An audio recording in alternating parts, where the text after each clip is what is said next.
भीऊ नकोस, मी तुझ्या पाठीशी आहे. स्वामी स्वतःच आपल्या भक्तांना आधार देतात आणि स्वामींचे हे वचन भक्तांना आजही जगण्यासाठी बळ देते. अशक्य असले तरी स्वामी ते शक्य करून दाखवतात. स्वामी भक्तांचा असा ठाम विश्वास आहे. स्वामींचे हे विचार तुमचे जीवन बदलून टाकतील. मनात सतत वाईट, नकारात्मक विचार येत असतात, ज्यामुळे तुम्ही सतत दुःखी राहता. तर स्वामी समर्थांचे हे संदेश तुम्ही रोज 10 ते 15 मिनिटे ऐकत राहा. जर तुम्ही शांतपणे ऐकले तरी तुमचे जीवन बदलून जाईल. श्री स्वामी समर्थ. जय जय स्वामी समर्थ. नमस्कार प्रिय स्वामी भक्तांनो, स्वागत आहे तुमचं आपल्या SC मराठी चॅनलवर. देव म्हणतात, माझ्या प्रिय बाळा, तुला असलेल्या वेदना आणि तुला काही काळापुरते असलेले दुःख घालवण्यासाठी माझा हा संदेश तुला ती शक्ती देऊन जाईल, ज्यातून तू आता इतका खंबीरपणे उभा राहू शकशील की तुझ्या जीवनातून जे काही दुःख आहे, यातना आहे, त्या संपवण्याचे मार्ग तुला आपोआप दिसू लागतील. कारण बाळा, ते सर्व काही आशीर्वाद घेऊन आलेला हा पवित्र दैवी ऊर्जेने भरलेला संदेश ज्या क्षणाला तू ऐकायला घेशील, त्या क्षणापासून तुझ्या जीवनात अद्भुत चमत्कार घडू लागतील. खूप काही असे परिवर्तन देखील घडू लागेल, ज्यामुळे तुम्ही आता निश्चिंत होत जाल. जीवन कधीही खूप काही कठीण वाटत असेल, पण तो काळ सतत राहणार नाही, याची खात्री तुम्हाला हा संदेश देत आहे. दैवी योजनेनुसार हा संदेश तुमच्यापर्यंत आला आहे. त्याचा मनापासून स्वीकार करा. श्री स्वामी समर्थ सेवा भक्तिभावाने जो कोणी करतो त्यांच्यापर्यंत हे संदेश पोहोचतात, कारण स्वामींची आज्ञा आहे की तुम्ही तो शेवटपर्यंत ऐकावा. स्वामी म्हणतात, खूप काही वेळेस तुझ्या मनामध्ये तू काही अशा शंका घेऊन बसतोस आणि असे काही भ्रम निर्माण करतोस, ज्यामुळे तुला खूप काही दुःख, यातना सहन कराव्या लागतात. बाळा, त्या निरर्थक आहेत. कधीही मनात काही शंका असेल तर देवाजवळ यावे आणि देवांना ते प्रश्न टाकावे आणि तुमचे उत्तर लवकरच तुम्हाला प्राप्त होईल. कधीही मनात अशा शंका घेऊ नका, कारण देव सतत तुमची काळजी घेत आहे. कधी कधी काही चुका जर होत असतील तर त्यासाठी ईश्वराचे, परमेश्वराचे चिंतन करावे. देवाची मनःपूर्वक माफी मागावी, कारण त्यामुळे तुम्ही तुमच्या मनातील तो भाव जो खूप काही तुम्हाला जड जात आहे, काही वेदना तुम्हाला होत आहेत, काही चुकांमुळे तुम्हाला पश्चाताप होत आहे, तर ते सर्व काही निरसण्यासाठी तुम्ही देवाकडे येऊन मनःपूर्वक देवाची माफी मागून त्यातून मोकळे व्हावे. कारण मोकळे होण्याचा हाच एक पर्याय आहे. जर तुमच्या मनात खूप काही विचार घोळत असतील, खूप काही वेळा असे विचार येतात की त्या चुकांमुळे माझ्यासोबत असे घडत असेल, असे होत असेल, तर हे सर्व काही देवाच्या चरणांशी सोपवून निश्चिंत होऊन जा. कारण त्यामुळे तुम्ही पुढील प्रवास सुखकर आणि आनंदी करू शकाल. देव म्हणतात, माझ्या प्रिय बाळा, तुझ्या ज्या काही चुका आहेत आणि तुझे जे काही चांगले कर्म आहे ते मी सत्य पाहत आहे, पण तू मनात ज्या काही शंकांचे घर केले आहेस ते सर्व काही आज माझ्या संदेशातून तुझ्यातून निघून जाईल. कारण त्या सर्व वेदना, दुःख, त्रास तुझ्यापासून मोकळे करणे, माझा हा संदेश तुझ्यापर्यंत आला आहे. शेवटपर्यंत हा संदेश ऐक, कारण यातून मी तुला काही संकेत देऊ इच्छितो, ज्यामुळे तुझे जीवन परिपूर्ण होण्यास तुला सहाय्य मिळेल. बाळा, चिंता करू नकोस, कारण हा संदेश तुझ्या वेदना संपवेल, तुझे दुःख नाहीसे करेल. कारण पुढील काळात तुझ्यासाठी सुख, समृद्धी आणि प्रगतीचे द्वार मी उघडत आहे. जर तुम्ही हा संदेश ऐकता आहात तर श्री स्वामी समर्थ असे टाईप करायला विसरू नका आणि आपल्या प्रियजनांना शेअर करायला विसरू नका. त्यात प्रवेश करताच तुला कुठलीही कमतरता भासणार नाही. अगदी निश्चिंत मनाने पुढे चालत राहा. तुम्ही जेव्हा देवाचे ध्यान करता तेव्हा देव तुमच्याकडे कृपा दृष्टीने पाहतात. ही कृपा म्हणजे काय? कृपा म्हणजे तुमचे अडलेले कार्य जेव्हा पूर्ण होते, तुम्ही मागितलेले तुम्हाला मिळू लागते, तुमच्या छोट्या छोट्या इच्छा देखील पूर्ण होऊ लागतात, यालाच तुम्ही देवाचे आशीर्वाद मानून स्वीकार करावे, आनंदी असावे. कारण कधी कधी देव तुमच्या या छोट्या इच्छांसोबत खूप काही मोठी इच्छा देखील पूर्ण करणारे आशीर्वाद तुमच्या मार्गात देत असतात. कधीही देवाच्या आज्ञेवर दुर्लक्ष करू नका. जर तुम्हाला कुठला संदेश प्राप्त होत असेल तर जेव्हा वेळ मिळेल तेव्हा वेळ काढून ते संदेश ऐका, कारण त्यातून तुमच्यासाठी काही संकेत देव देत असतात. ते जर तुम्ही मनपूर्वक स्वीकार केले तर तुम्हाला खूप काही अद्भुत चमत्कारिक आशीर्वाद प्राप्त होऊ शकतात आणि तुमच्या समस्येचे निराकरण देखील देवच करत असतात. देवाव्यतिरिक्त तुमच्या कोणत्याही गोष्टींवर कोणीही मनुष्य कार्य करू शकत नाही. देवाची शक्ती अफाट, अनंत आणि अविरत आहे. स्वामी म्हणतात, मला माहीत आहे बाळा की तुम्ही खूप काही व्यस्त आहात, पण थोडा वेळ काढून देवाकडे जेव्हा तुम्ही वळता तेव्हा तुमच्या अनेक समस्या सुटू लागतात.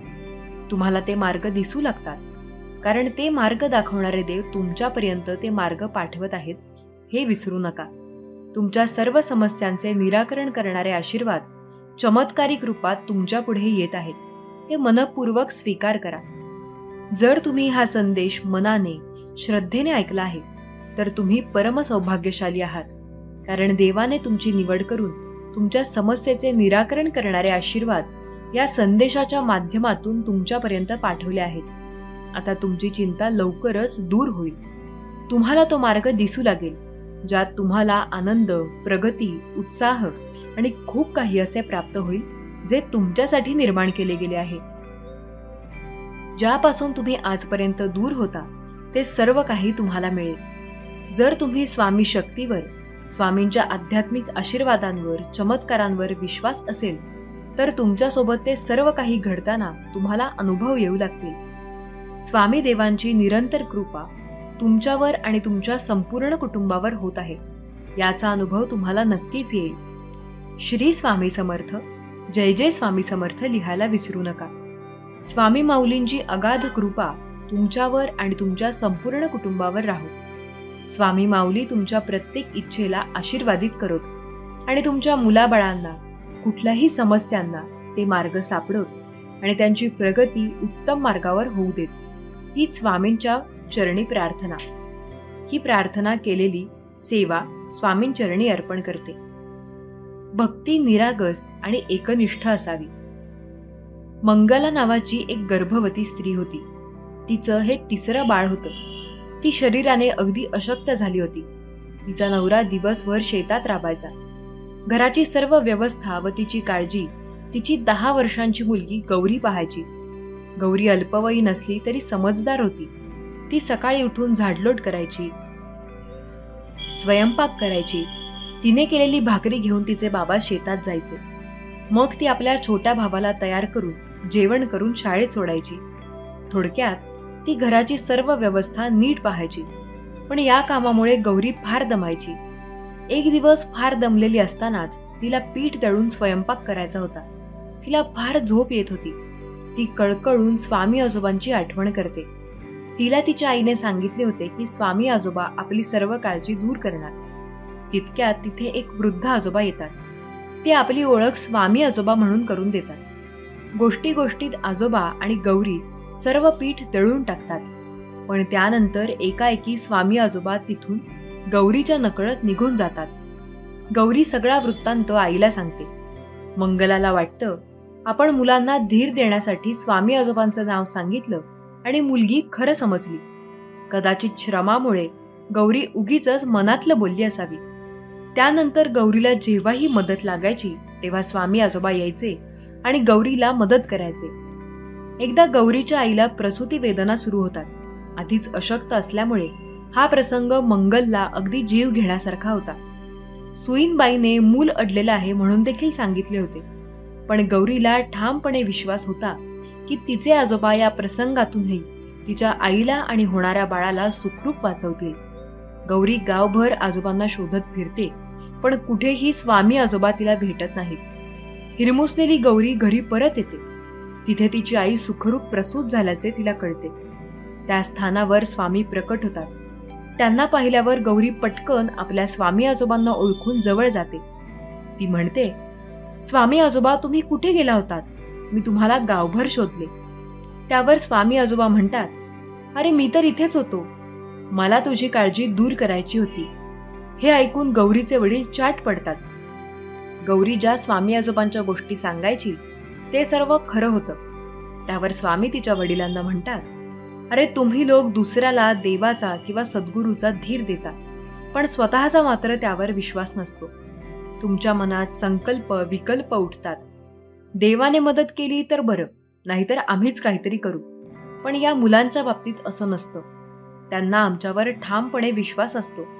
त्यांची भक्ती निरागस आणि एकनिष्ठ असते आणि भगवंत अशाच भक्तीच्या दोरीने बांधला जातो.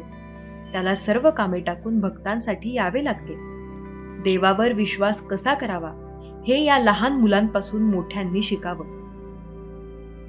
बाळा, मला माहित आहे की तू सध्या खूप धकाधकीचे जीवन जगत आहेस. तुझ्या पुढे खूप मोठी आव्हाने आली आहेत. तुझ्या पुढे रोज एक नवे संकट उभे होत आहे. तुला त्रास देणारे लोक कमी नाहीत, पण तुला विश्वास आहे ना? मी तुझ्या सोबत आहे. मी तुला प्रत्येक वेळी मार्गदर्शन करतो. येणाऱ्या संकटावर मात कशी करायची आणि येणाऱ्या वाईटावर तुला विजयाचा थर कसा लावायचा हेही शिकवतो आहे. मग तू प्रत्येक वेळेस सुख, समृद्धी, यश या गोष्टींची मागणी का करतोस? कधी कधी तुझ्या जीवनाचा उद्धार कशात आहे हेही तू ओळखून घे. कारण हे सुख, हे सौंदर्य, हे धन, ही पद, प्रतिष्ठा हे कायमच राहील, टिकेल असे नाही.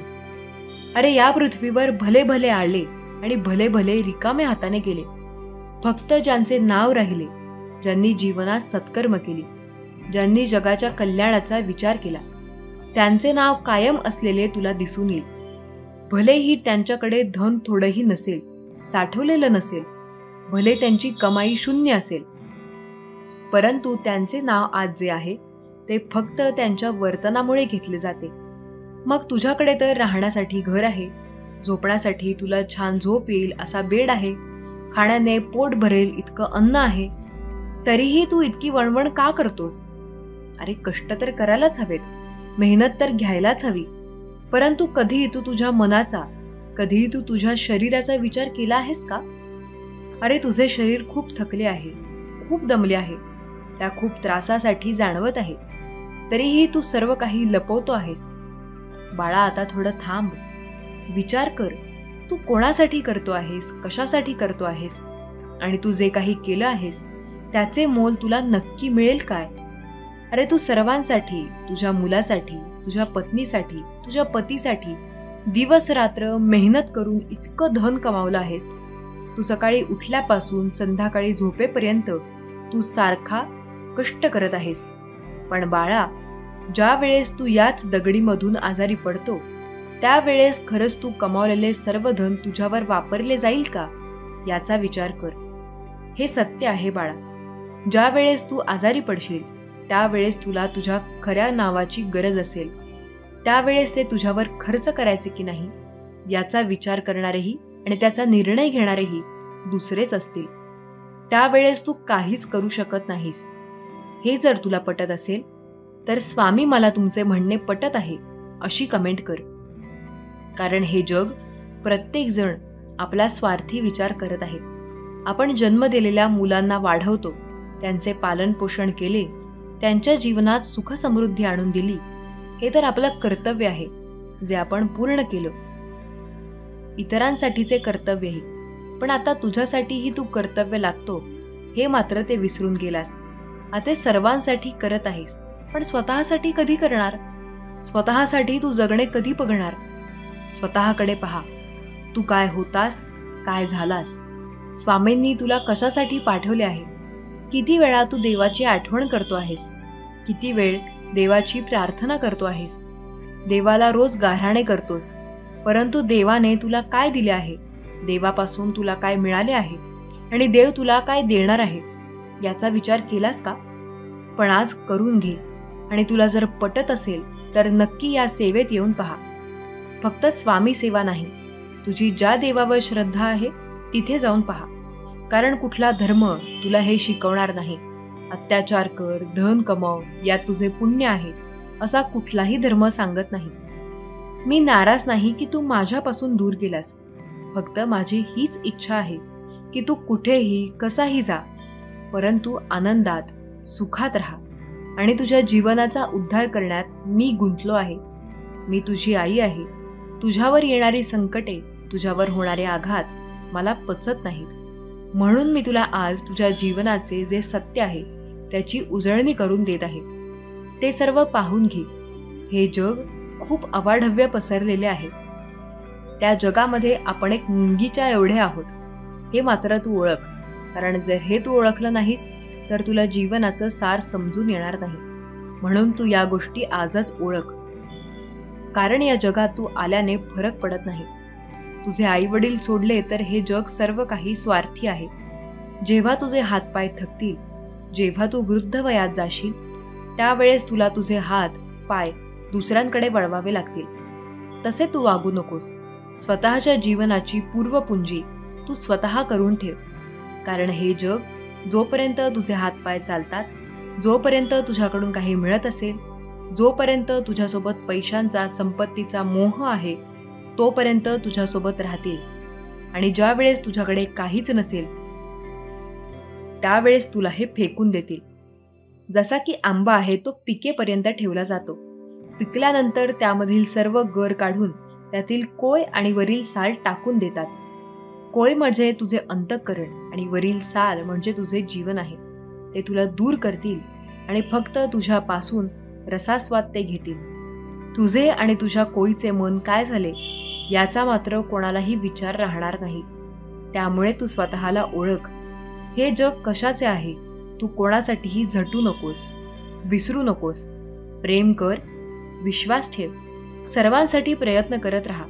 पण सर्वात पहिले तू कोण आहेस हे मात्र ओळखायला विसरू नकोस. तू कशासाठी इथेपर्यंत आला आहेस, देवाने तुला इथे का पाठवले आहे, हे ज्या दिवशी तू ओळखतील त्या दिवशी तुझ्या जीवनाचा उद्धार करायला मागे राहणार नाहीस. बाळा, आज या दिवशी मला फक्त तुला हेच सांगायचे आहे की तू खूप थकला आहेस. बाळा, मनात जो तुझ्या दुःखाचा पसारा झाला आहे तो थोडा माझ्याकडे दे.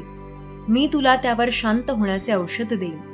तुझ्या मनाला आराम कसा वाटेल याचे मी रसपान तुला करताना पाहणार आहे. बाळा, हे विचार सात्विक ठेव, कर्म चांगले ठेव. कोणासाठी धन कमवत इतकाही गुंग होऊ नकोस की तुझ्या मनाचे भोग दुःख तुला भोगावे लागतील. मनापासून आलेली ताटातूट आज तुला भोगावी लागेल. त्यामुळे सर्वात पहिले आपले मन ओळख. तुझ्या मनाला खरंच काय हवे आहे हे जाणून घेशील तर जीवनाचे सार तुला नक्की कळेल आणि सुखी राहण्यासाठी तुला कोणीही रोखणार नाही. गावात एकदा पटकीची साथ येते. त्यामुळे गावातील लोक स्वामींपाशी अपेक्षा घेऊन येतात. पण स्वामी काहीही उपाययोजना सांगत नाहीत. लोक पुन्हा माघारी जातात. रस्त्यात त्यांना एक तांत्रिक भेटतो. त्याने एका दगडाला शेंदूर फासलेला असतो. तो त्या दगडाला म्हसोबा म्हणत असतो. त्याच्या मते म्हसोबा कोपल्यामुळेच गावात पटकीची साथ आलेली असते. तो म्हसोबाची पूजा करून एका कोंबड्याचा बळी द्यायला सांगतो. तितक्यात स्वामी तिथे येऊन कोंबड्याला सोडून देतात. गावकऱ्यांवर स्वामी रागवतात. अरे, जगाला उत्पन्न करणाऱ्या ईश्वराला तुम्ही त्याच्याच एका कृतीचा जीव घेऊन प्रसन्न करणार आहात का? दगडाला प्रसन्न करायला जिवंत जीवाचा बळी देणार आहात का? अरे, असा अंधविश्वास ठेवू नका. भोंदूबाबाच्या आहारी जाऊ नका. सर्व जीव ईश्वराचे लेकरू असतात. अरे, लेकराचा जीव घेऊन जगात कोणतीही माता प्रसन्न होणार नाही. मग देव कसा प्रसन्न होईल? आपदा मनुष्याच्या कर्मानुसार येतात. त्यांचं निरसन करायला ईश्वर भक्ती केली पाहिजे.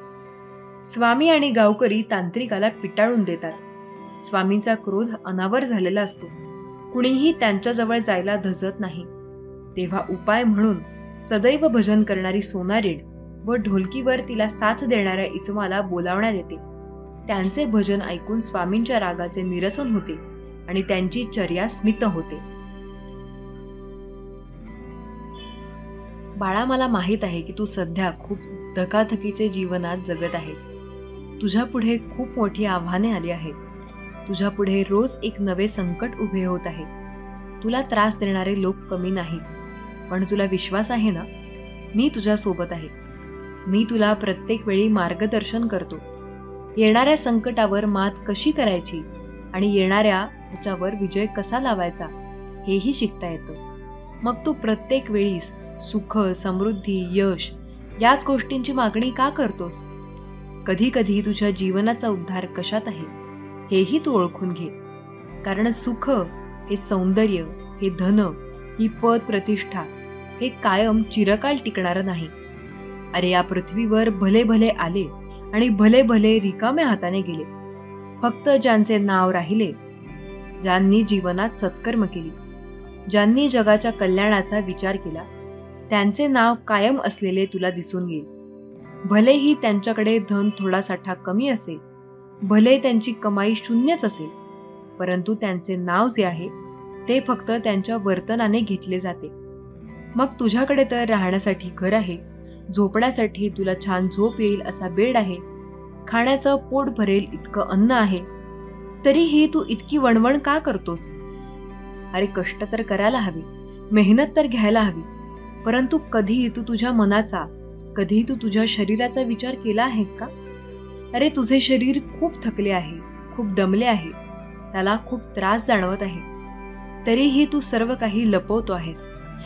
बाळा आता थोडं थांब, विचार कर, तू कोणासाठी करतो आहेस, कशासाठी करतो आहेस, आणि तू जे काही केलं आहेस त्याचे मोल तुला नक्की मिळेल. अरे तू सर्वांसाठी, तुझ्या मुलासाठी, तुझ्या पत्नीसाठी, तुझ्या पतीसाठी, सर्वांसाठी दिवस रात्र मेहनत करून इतकं धन कमावलं आहेस. तू सकाळी उठल्यापासून संध्याकाळी अंथरुणावर पडेपर्यंत तू सारखा कष्ट करतो आहेस. पण बाळा, ज्या वेळेस तू याच मधून आजारी पडतोस, त्यावेळेस खरंच तू कमावलेले सर्व धन तुझ्यावर वापरले जाईल का याचा विचार कर. हे सत्य आहे बाळा.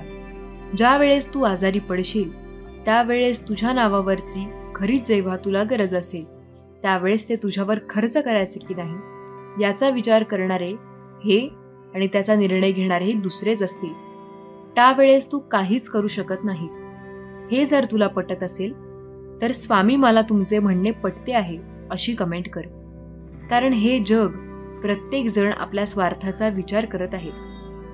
आपण जन्म दिला, मुलांना वाढवलं, त्यांचं पालन पोषण केलं, त्यांच्या जीवनात सुख समृद्धी आणून दिली. हे तर आपलं कर्तव्य आहे जे आपण पूर्ण केलं होतं. ते होतंच इतरांच्यासाठी कर्तव्य, पण आता तुझ्यासाठीही तू काही कर्तव्य लागतोस हे मात्र तू विसरून गेलास. अरे सर्वांसाठी करत आहेस, पण स्वतःसाठी कधी करणार? स्वतःसाठी तू कधी जगणार? स्वतःकडे पहा. तू काय होतास, काय झालास? स्वामींनी तुला कशासाठी पाठवले आहे? किती वेळास तू देवाची आठवण करतोस? किती वेळा तू देवाची प्रार्थना करतोस?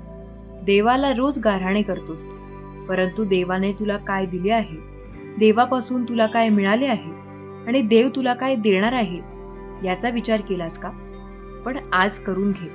आणि तुला जर पटत असेल तर नक्की या सेवेत येऊन पहा. फक्त स्वामी सेवा नाही, तुझी ज्या देवावर श्रद्धा आहे तिथे जाऊन पहा. कारण कुठला धर्म तुला ही शिकवण देणार नाही की अत्याचार कर, धन कमव, यातच तुझे पुण्य आहे. असा कुठलाही धर्म सांगत नाही. मी नाराज नाही की तू माझ्यापासून दूर गेलास. फक्त माझी इच्छा हीच आहे की तू कुठेही जा, कसाही राहा, परंतु आनंदात, सुखात आणि तुझ्या जीवनाचा उद्धार करण्यात मी गुंतलेलो आहे. मी तुझी आई आहे. तुझ्यावर येणारी संकटे, तुझ्यावर होणारे आघात मला पावत नाहीत. म्हणून मी तुला आज तुझ्या जीवनाचे जे सत्य आहे त्याची उजळणी करत आहे. तेव्हा हे सर्व पाहून घे. हे जग खूप अवाढव्य पसरलेले आहे. त्या जगामधील आपण एक मुंगी आहोत हे मात्र तू ओळखून घे. कारण हे जर तू ओळखले नाहीस तर तुला जीवनाचे सार समजणार नाही. म्हणून तू आजच या गोष्टी ओळखायला लाग. कारण या जगात तू आल्यापासून काहीही फरक पडत नाही. तुझे आई वडील सोडले तर हे जग सर्व स्वार्थी आहे. जेव्हा तुझे हातपाय थकतील, जेव्हा तू वृद्ध वयात जाशील, त्यावेळेस तुला दुसऱ्याकडे हातपाय पसरावे लागतील. त्यामुळे तू असा वागू नकोस. स्वतःच्या जीवनाची पूर्वपुंजी तू स्वतः करून ठेव. कारण हे जग तुझे जोपर्यंत हातपाय चालतील, जोपर्यंत तुझ्याकडून काही मिळत असेल, जोपर्यंत तुझ्यासोबत पैशाचा, संपत्तीचा मोह आहे, तोपर्यंत तुझ्यासोबत राहतील. आणि ज्या वेळेस तुझ्याकडे काहीच नसेल त्यावेळी तुलाही ते फेकून देतील. जसा की आंबा आहे, तो पिकेपर्यंत ठेवला जातो. पिकल्यानंतर त्यामधील गर तो काढून त्यातील कोय आणि वरील साल टाकून देतात. कोय म्हणजे तुझे अंतःकरण आणि वरील साल म्हणजे तुझे शरीर आहे. ते तुला दूर करतील आणि फक्त तुझ्यापासून रसास्वाद घेतील. तुझे आणि तुझ्या कोईचे, मनाचे काय झाले याचा मात्र कोणाला विचारही राहणार नाही. त्यामुळे तू स्वतःला ओळख. हे जग कशाचे आहे ते तू कोणासाठी विसरू नकोस. प्रेम कर, विश्वास ठेव, सर्वांसाठी प्रयत्न करत राहा. पण सर्वात पहिले तू कोण आहेस हे मात्र ओळखायला विसरू नकोस. तू कशासाठी इथेपर्यंत आला आहेस, देवाने इथे तुला का आणले आहे, हे ज्या दिवशी तू ओळखतील त्या दिवशी तू तुझ्या जीवनाचा उद्धार करायला मागे पाहणार नाहीस. बाळा, आज या दिवशी मला फक्त तुला हेच सांगायचे आहे की तू खूप थकला आहेस. बाळा, तुझ्या मनामध्ये जो दुःखाचा पसारा झाला आहे तो थोडा माझ्याकडे दे. मी तुला त्यावर शांत होण्याचे औषध देईन. तुझ्या मनाला आराम कसा वाटेल याचे मी रसपान तुला करताना पाहणार आहे. बाळा, हे विचार सात्विक ठेव, कर्म चांगले ठेव. कोणासाठी धन कमवत आहेस त्यात इतकाही गुंतू नकोस की तुझे किती मनाची दुःख तुला भोगावे लागतील. मनापासून आलेली ताटातूट आज तुला भोगावी लागेल. त्यामुळे सर्वात पहिले आपले मन ओळख. तुझ्या मनाला खरंच काय हवे आहे हे जाणून घेशील तर जीवनाचे सार तुला नक्की कळेल आणि सुखी राहण्यासाठी तुला कोणीही रोखणार नाही. कोणाविषयी मनामध्ये द्वेष, तिरस्कार ठेवून देऊ नका. कोणाविषयी राग नको. सर्वांशी प्रेमाने, धनाची मला बुद्धी द्या आणि येणाऱ्या संकटापासून माझे, माझ्या परिवाराचे आणि या जगाचे म्हणजे संसाराचे रक्षण करा. आणि तुम्ही सतत आमच्यासोबत असेच राहा, आमच्या पाठीमागे राहा आणि आम्हाला सतत तुमचे बोल पाठवून द्या की भिवू नकोस, मी तुझ्या पाठीशी आहे. हे स्वामी समर्थ, या पृथ्वीच्या रंगमंचावर तू मला जे पात्र दिले आहेस ते उत्कृष्टपणे निभावून घे. यासाठी माझ्या शरीरात जे जे आवश्यक ते गुण आहेत, कौशल्य आहे ते विकसित कर आणि तुला अपेक्षित ते परिणाम साध्य कर. पण समर्थ, हे करत असताना मला तुझ्या अन्य भक्तीची लस देणे करून अहंकार रूपी व्हायरसची लागण मला होणार नाही आणि मी तुझ्या चरणांपासून दूर जाणार नाही. तुम्ही माझे पिता आहात, माता आहात, गुरु आहात. मला प्रेरणा द्या, मला मार्गदर्शन करत राहा. माझ्या जीवनात येणारे नकारात्मक लोक व घटना माझी परीक्षा घेण्यासाठी तुम्हीच पाठवत असता. माझ्यातील सकारात्मकता अजून प्रबळ करण्यासाठी, माझी भक्ती अजून चांगली करण्यासाठी तुम्हीच त्यांना पाठवत असता. हे स्वामी आई, आम्हा बाळांना ही समज दिल्याबद्दल धन्यवाद. स्वामी आई, तुला कोटी कोटी धन्यवाद. स्वामी राया, आमच्या जीवनात कोणतीही समस्या असू दे, कोणतीही अडचण असू दे, त्या सर्वांचे उत्तर फक्त तू आणि तूच आहेस. जेव्हा आम्ही तुला आवाज देतो तेव्हा तू विविध रूपाने, विविध लोकांच्या द्वारे आम्हाला मार्गदर्शन करत असतो, आम्हाला दिशा देतो आणि कर्मसंकेत देऊन समस्यांचे निवारण करतो. हे समर्थ, तुझी आमच्यावर अनंत उपकार आहेत. तुझ्या उपकारांची परतफेड करण्याची आमची पात्रता नाही. या जन्मी काय आणि कित्येक जन्मात तुझ्या उपकारांची परतफेड होऊ शकणार नाही. आम्हाला फक्त इतकंच वरदान दे की तुझे नाम सतत आमच्या ओठांवर राहू दे, तुझे चिंतन आमच्या हृदयात सदैव होऊ दे, कारण तू सोडून ह्या जगात आम्हाला दुसरं कोणीही नाही. हे स्वामीराया, जेव्हा आम्ही संकटाच्या ओझ्याखाली पूर्णपणे जातो तेव्हा आमचे मन व्याकुळतेने तुझा धावा करते. आणि हे आई, तू क्षणाचाही विलंब न करता लगेच आमच्यासाठी धावत येते आणि आम्हाला संकटातून बाहेर काढतेस. हे स्वामी आई, आमची तोडकी मोडकी भक्ती तुला आवडते, हीच आमची खूप मोठी दौलत आहे. हे माऊली, असेच आम्हा बालकांवर प्रेम करत राहा, आम्हाला प्रेरणा दे, आम्हाला मार्गदर्शन करत राहा. हे स्वामीराया, तुला कोटी कोटी धन्यवाद, मनापासून धन्यवाद. स्वामी भक्तांनो, वाईट वेळ कधीच सांगून येत नाही, पण खूप काही शिकवून जाते. माणूस वाईट होतो जेव्हा तो स्वतःला इतरांपेक्षा चांगला समजू लागतो. काही मिळाले किंवा नाही मिळाले तो नशिबाचा खेळ आहे, पण प्रयत्न इतके करा की परमेश्वराला देणे भागच पडेल. आयुष्यात जेथे कोणाचा मतलब नाही तो दरबार म्हणजेच स्वामी आईचा दरबार. जेथे कोणी श्रेष्ठ आणि दुष्ट, गरीब श्रीमंत असा निवड नाही. आईसाठी सारी लेकरे सारखी. जो भोगेल तो स्वतःच्या कर्माने भोगेल, इतके साधे गणित आपल्या स्वामी आईचे आहे.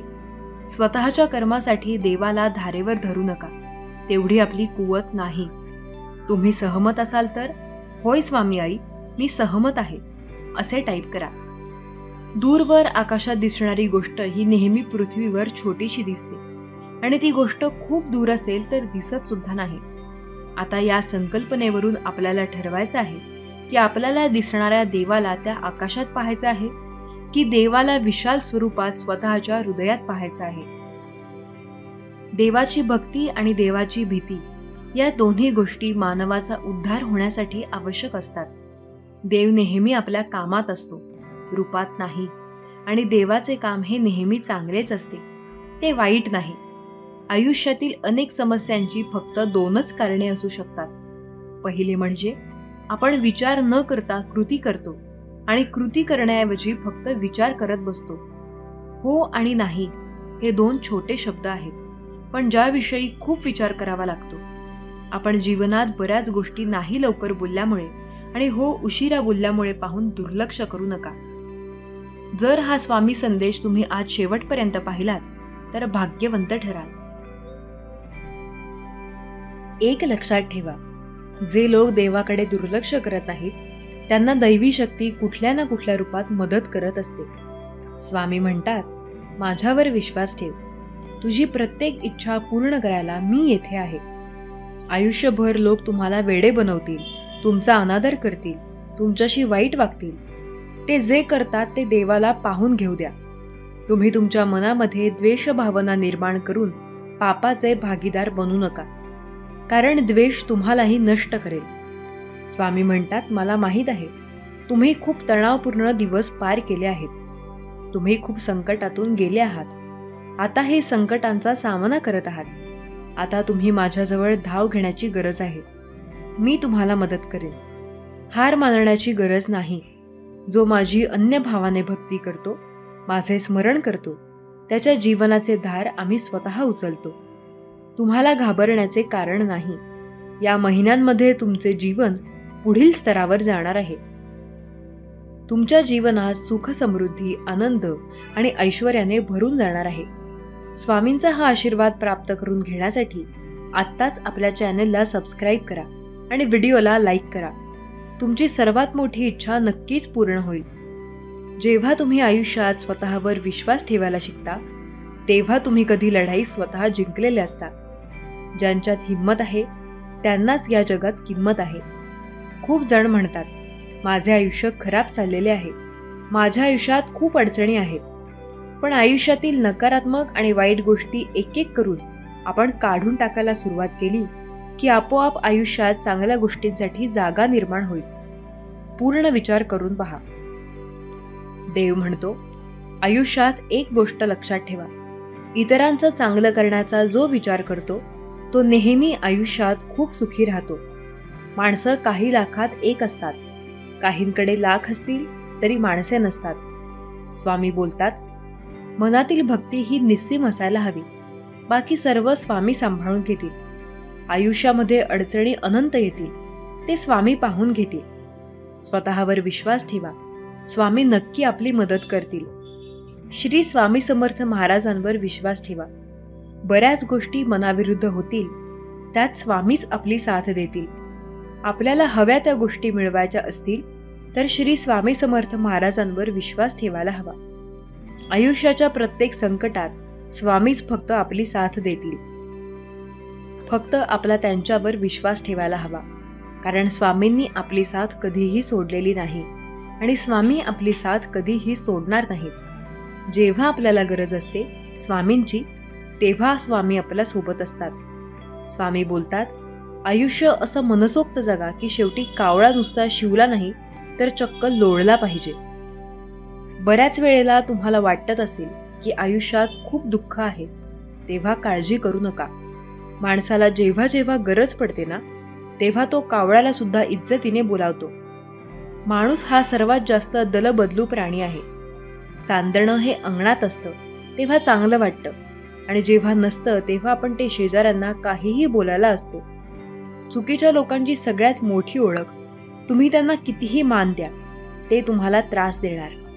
बळ आल्यावर प्रत्येक पाखरानं आभाळात जरूर उडावं, पण ज्या घरट्यानं आपल्याला ऊब दिली ते घरटं कधी विसरू नये.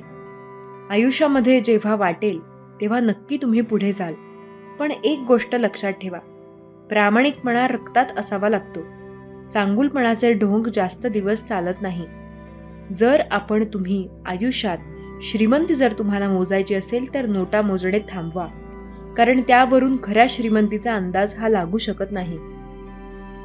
जर तुम्हाला तुमच्या श्रीमंतीचा अंदाज लावायचा असेल तर कधी तुमच्या आयुष्यात दुःख आलंय का, तर त्या दुःखात किती लोक तुमच्या मदतीला धावून आले ते बघा. स्वामी सांगतात, प्रचंड आघातांनी माणूस तेवढा खचत नाही, कारण त्यांच्या मनावर पूर्ण तयारी झालेली असते. पण अनपेक्षित आलेल्या लोकांकडून काही वाईट शब्द बोलल्याने माणूस पूर्ण खचून जातो, कारण याला तर त्या गोष्टीची अपेक्षाच नसते. जळणाऱ्या निखाऱ्यात तापमान एखाद्या शेकोटीप्रमाणे निश्चित असतं. बसणाऱ्या शेकोटीपासून किती अंतरावर बसायचं यावर सगळ्या गोष्टी अवलंबून असतात. ऊब हवी आहे की चटके हवे आहेत हे त्यांना समजतं. ते नेहमी चांगल्या व्यक्ती ठरवत असतात. आयुष्यामध्ये आपल्याला त्या गोष्टी सुद्धा समजतात ज्या समजवायच्या आहेत. आयुष्यामध्ये आपल्याला काय करायचंय याकडे लक्ष द्या. बऱ्याच वेळा आपल्याला हेच समजत नाही की आपल्याला काय करायचं आहे. आयुष्यामध्ये सर्व गोष्टी मनासारख्या होतात. फक्त श्री स्वामी समर्थ महाराजांवर विश्वास हवा. स्वामी बोलतात, आयुष्यामध्ये अडचणी खूप आहेत. आयुष्याच्या अडचणींचा सामना करून जो व्यक्ती पुढे जाईल तो नक्की यशस्वी होईल. श्री स्वामी समर्थ महाराजांवर जर विश्वास असेल तर अशक्य ही शक्य करतील स्वामी. स्वामी बऱ्याच वेळेला संकटे आपल्याला मागे टाकतात. त्या संकटांना पुढे जायला शिका. पुरे होणे हे आपले पूर्ण होत असते. स्वप्न पूर्ण करायचे असतील तर मेहनतही आपल्याला घ्यावीच लागेल. स्वप्न आपले आहेत, त्यांना पूर्णही आपल्याला करायचे आहे, पण मेहनत करायची नाही. ही तर फालतू गोष्ट झाली ना. प्रसंग आणि विषय कोणताही असू द्या, आपले शब्द सुंदर असायला हवेत, कारण लोक प्रसंग आणि विषय विसरू शकतात, शब्द नाही. बुद्धीचा वापर जास्त करणाऱ्या लोकांपेक्षा मनाचा वापर करणारे लोक कदाचित जास्त चांगले असतात. विचार करतात आणि ते विचार आपल्यासाठी खूप कामी येत असतात. स्वामी बोलतात, आयुष्यामध्ये अनंत संकटे आहेत, त्यांचा सामना करा. स्वामी सांगतात, प्रत्येक संकटांचा सामना केल्यावर तुम्हाला कळेल काय बरोबर आणि काय चुकीचे. आपण स्वामींचे संकेत कसे ओळखायचे. स्वामी समर्थ महाराज यांची नित्य सेवा करणाऱ्या सेवेकऱ्यांना वेळोवेळी संकेत देत असतात. ते संकेत असे आहेत. एक स्वामींचा फोटो किंवा मूर्तीपासून सेवा करत असाल तेव्हा अचानक जर आपल्याला सुगंधी वास यायला लागतो, तेव्हा मन प्रसन्न होत असेल तर स्वामी समर्थ महाराज सेवेने प्रसन्न झाले आहेत याची नक्की खात्री असते. 2. रात्री स्वामी समर्थ महाराज स्वप्नामध्ये आले तर खूप शुभ मानले जाते. 3. स्वामींसमोर दिवा पेटवला तेव्हा दिव्यातली ज्योत वरच्या दिशेने सरळ रेषेत वाढत जात असेल तर स्वामी आपल्या आजूबाजूला वावरत आहेत. 4. ज्यावेळी आपण मायेचा जप करत असतो त्यावेळी अचानक शरीरामध्ये आपल्याला रोमांच निर्माण होत असेल, तेव्हा अद्भुत अनुभूती होत असेल तर समजावे की स्वामी तुमच्या जवळ आसपास आहेत. स्वामी बोलतात, आयुष्यात आपण ज्यांना ज्यांना भेटतो त्या प्रत्येकामागे काही ना काही हेतू असतो. काही लोक आपल्या आयुष्यात आपली परीक्षा बघण्यासाठी येतात. काही जण बऱ्याच गोष्टी शिकवून जातात. काही जण आपला नुसता वापर करून घेतात, तर काही स्पेशल लोक आपल्याला सर्वोत्तम व्यक्ती घडवण्यासाठी कारणीभूत ठरतात. तुम्ही श्री स्वामी समर्थ नामाचा जप करा. आयुष्यात अनंत संकट येतील. त्या संकटांचा सामना जो करेल आणि जो पुढे जाईल तो नक्की यशस्वी होईल. श्री स्वामी समर्थ महाराजांवर विश्वास ठेवून बघा. तुमच्या आयुष्यातील अनंत संकटे स्वामी स्वतः दूर करतील. फक्त त्यांच्यावर एकदा विश्वास तर ठेवून बघा. श्री स्वामी समर्थ म्हणतात, सर्व काही तुमच्या मनाप्रमाणे होईल. तुम्ही फक्त माझ्यावर विश्वास ठेवा. आयुष्याच्या अनंत संकटात मी तुमची साथ देत आहे आणि सदैव देत असणार आहे. काळजी करू नका.